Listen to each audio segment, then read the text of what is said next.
Merhaba arkadaşlar, kanalıma hoş geldiniz. Bugünkü videomda yeni başlayanlar için kare motiften tığ işi bebek patiğinin yapılışını anlatacağım. Umarım sizler için faydalı bir video olur. Anlatımını yapacağım bebek patiği 6-12 aylık bebekler için uygundur. Patiğin önlerden, arkadan, yanlardan görünümü bu şekilde. Taban kısmı ise görmüş olduğunuz gibi gayet muntazam bir şekilde öreceğiz. Modelin anlatımını yaparken anti-peeling özelliğe sahip bebe yünü kullanacağım. Tığ numarası olarak ise 2.20 mm ile patiği öreceğiz. Hazırsanız haydi vakit kaybetmeden patiğin yapılışına başlayalım. Patiğin yapılışına sihirli halka yaparak başlayalım. 3 adet zincir, halkanın içerisine 2 tane ikili trabzan,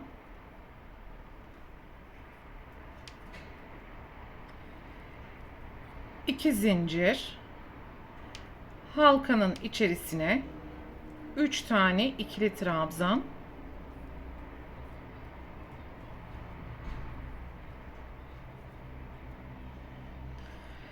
üçüncü trabzanı yaparken tığda 2 ilmek kaldıktan sonra ikinci renge geçiş yapacağız ve iki rengi aynı anda yürüterek devam edeceğiz. 2 adet zincir,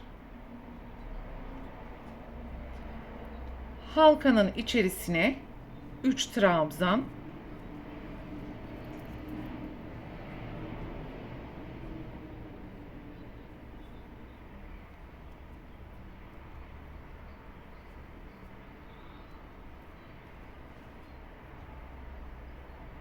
buradaki sarı ipi alttan yürütmeye devam ediyorum. 2 adet zincir ve halkanın içerisine tekrar 3 trabzan,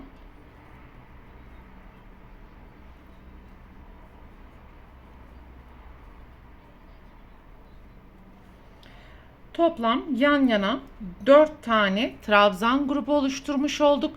2 grup sarı, 2 rengi de mor ile yaptık. Şimdi sarı renkle başladığımız için sihirli halkanın ipini sıkıştıralım. Ve bu sarı rengi altta yürütmeye devam edeceğiz. Bir zincir. İlk yapmış olduğumuz zincirin tepesine yarım trabzan yapacağız.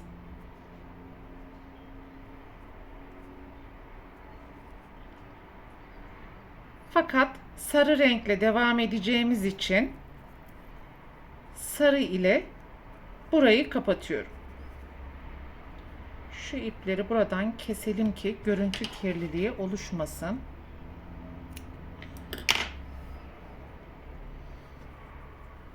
Şimdi mor rengi alttan yürüterek devam edeceğiz.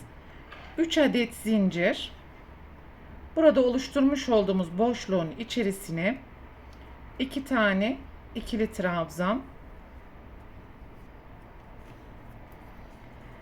alttaki 3 trabzanın tepesine yan yana 3 trabzan, mor ipi de alttan yürütmeye devam edelim.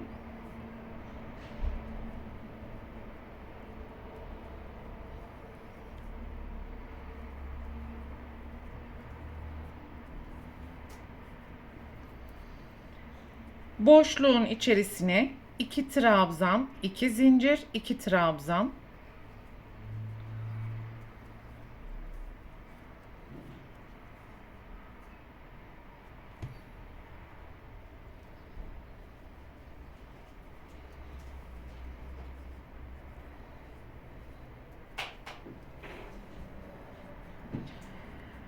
alttaki 3 trabzanın tepesine yan yana 3 trabzan ve ikinci sıramızı tamamen sarı renk ile sıra sonuna kadar devam edeceğiz.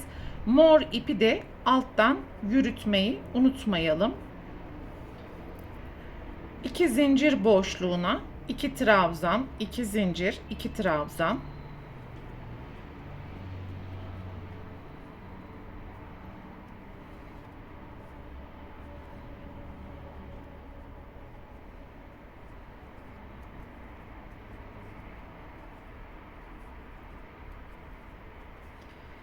alttaki 3 trabzanın tepesine 3 trabzan. Bu şekilde sıra sonuna kadar yapmaya devam edelim.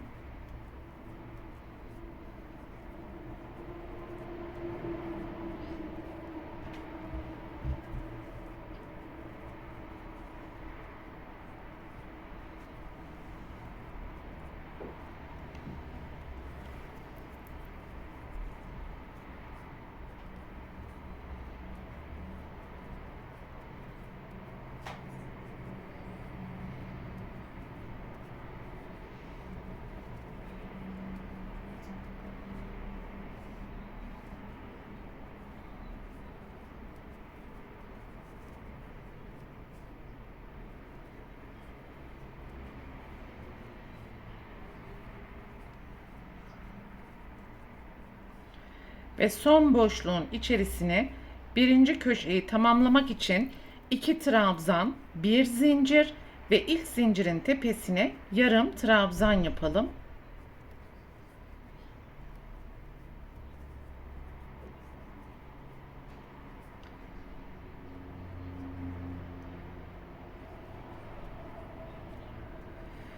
Şimdi karşılıklı üçgenlerde bir taraf tamamen sarı renk, diğer taraf ise mor, sarı, mor, sarı şeklinde yukarıya yükselecek. Ve bu üçgen alanda sarı yapacağımız için sarı renkle devam ediyorum. Boşluğun içerisine 2 trabzan, ipi de altta yürütmeyi unutmayalım. Şimdi alttaki tüm trabzanların tepesine köşeye gelene kadar ikili trabzan, boşluğa 2 trabzan, 2 zincir, 2 trabzan ve tekrar trabzanların tepesine de trabzan yaparak diğer köşeye kadar yapmaya devam edelim.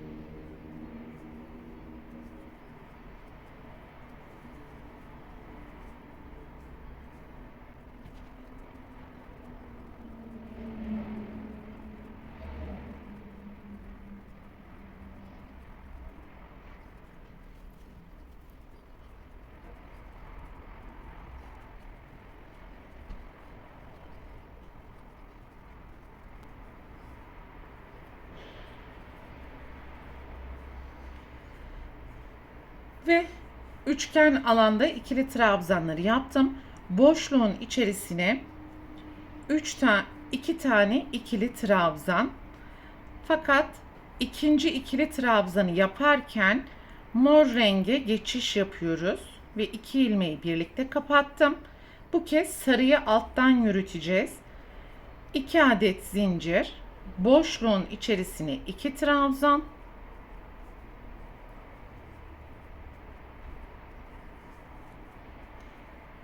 alttaki trabzanların tepesine tekrar ikili trabzan, boşluğa 2 trabzan, 2 zincir, 2 trabzan, diğer trabzanların tepesine de ikili trabzan yaparak sıra sonuna kadar sarı ipi de alttan yürüterek devam edelim.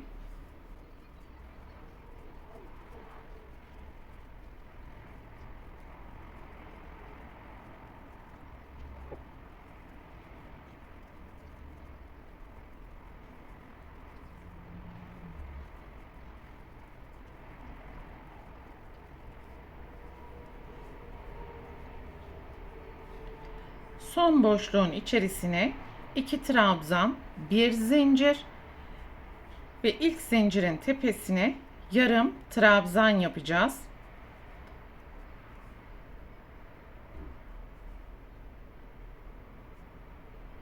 Ve yarım trabzanı yaparken sarı renk ile devam edeceğimiz için 3 ilmekten sonra sarı renge geçiş yapalım.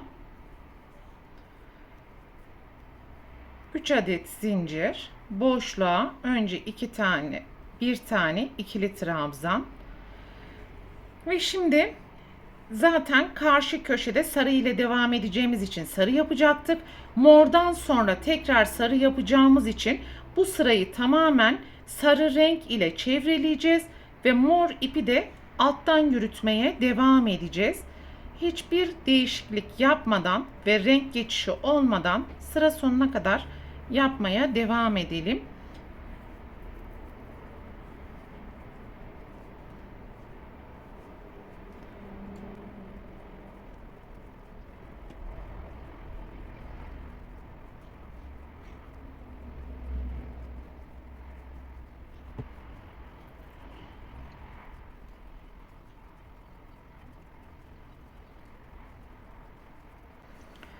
Ve alttaki trabzanların tepesine ikili trabzan, tüm köşeleri 2 trabzan, 2 zincir, 2 trabzan yapmaya devam edelim.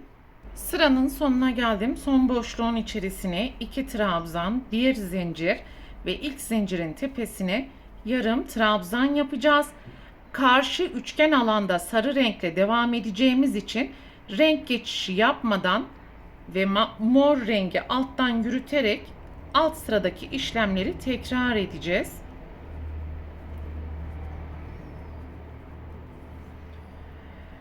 Ve aslında desen tam olarak kurulmuş oldu arkadaşlar. 2 sırada bir desen kendisini tekrar edecek. Bir sırayı tamamen sarı renk ile yaparken diğer sıranın sarı olan bölgede sarı renk, diğer bölgede ise mor ile devam ediyoruz. Şimdi tüm sırayı sarı ile yaptığımız için karşı alanda zaten sarıyı örmeye devam edeceğiz. Buradaki 2 zincirden sonra mor ile yapmaya devam edeceğiz. Özellikle renk geçişlerinin olduğu yere dikkat etmemiz gerekiyor. Bakın burada 2 tane sarı ile başladık. Ve köşede 2 tane sarı, renk değişimi yaparak mor ile 2 zincir ve tekrar mor ile devam ettim. Yani buradaki zincir bizim sınırımız olmuş oluyor. Zincirin sağ tarafında bulunan renk ile 2 trabzan, sol tarafında bulunan renk ile de 2 trabzan yapmaya devam edeceğiz.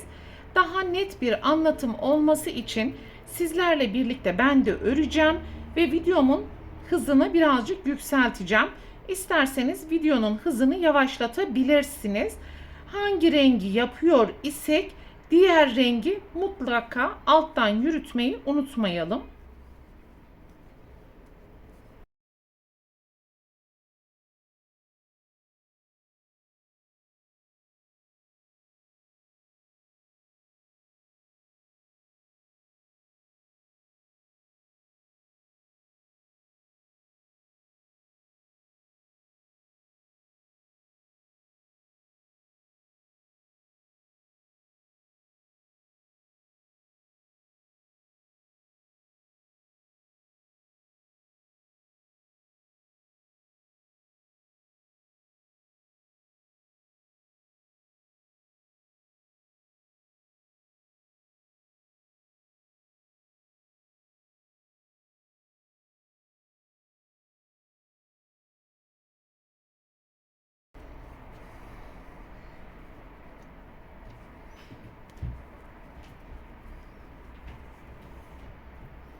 Beşinci sıranın sonuna geldim. Son boşluğun içerisine 2 tane ikili trabzan yaparken son 2 ilmeği sarı ile kapatıyorum. 1 adet zincir ve ilk zincirin tepesine yarım trabzan. Şimdi sarı ile tüm kenarı çevreleyeceğiz ve bu şekilde yaklaşık 15 santimetre olana kadar örmeye devam edeceğiz arkadaşlar. Ben kamera arkasında bu şekilde ördüm. İlk yapmış olduğumuz sihirli halkadan sonra toplam 9 sıra yaptım. Sizlerin kullanmış olduğu ipin kalınlığına ya da tığ numarasına göre buradaki sıra sayısı değişebilir. Önemli olan 15 santimetre ölçüsünde bir kare elde etmeniz. Görmüş olduğunuz gibi 15 santimetre. Diğer alandan da ölçtüğümüz zaman 15 santimetre ve karenin arkasındaki ipleri yürütmüş olduğumuz alan. Ve şimdi patiğin dikme aşamalarına geçebiliriz. Bu şekilde üçgen olarak katlayacağız ve dikme işlemini gerçekleştireceğiz. Boğaz kısmı için yaklaşık 8 santimetrelik bir alanı boş bırakacağız. Tek dikmeye başlayacağız. Patiğin arka tarafı. Topuk bölümünde zikzaklar oluşturarak tekrar dikmeye devam edeceğiz. Parmak uçları için 7 santimetrelik bir alan kalana kadar dikeceğiz. Ve bu alanı da üçgen kapatarak hem üst tarafı hem de alt tarafı dikmiş olacağız. Ve patiğin iç kısmından dikeceğiz arkadaşlar. Burada dikme işlemini yaparken bu desenlerin ön tarafa hangisinin gelmesini istiyorsanız bu şekilde de dikebilirsiniz. Bu şekilde de dikebilirsiniz. Bakın böyle diktiğimiz zaman boğaz kısmındaki desen bu şekilde sarı ön tarafa gelecek. Eğer böyle bir dikme gerçekleştirirseniz de boğaz kısmında böyle bir desen oluşmuş olacak. Bu tamamen sizin tercihinize kalmış. İstediğiniz şekilde dikebilirsiniz.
Evet, patiğin tüm dikim aşamalarını tamamladık. Şimdi iç kısmını dışarıya doğru çıkartalım. Ve parmak uçlarına gelen nokta böyle bir görünümü oldu. Ve burayı katladığımız zaman da burası boğaz bölümünü oluşturmuş olacak. Bu videoda anlatacaklarım bunlardan ibaretti. Umarım sizler için faydalı bir video olmuştur. Sonraki örgü eğitim videosunda görüşene dek lütfen kanalıma abone olarak videomu beğenmeyi unutmayın. Hoşça kalın.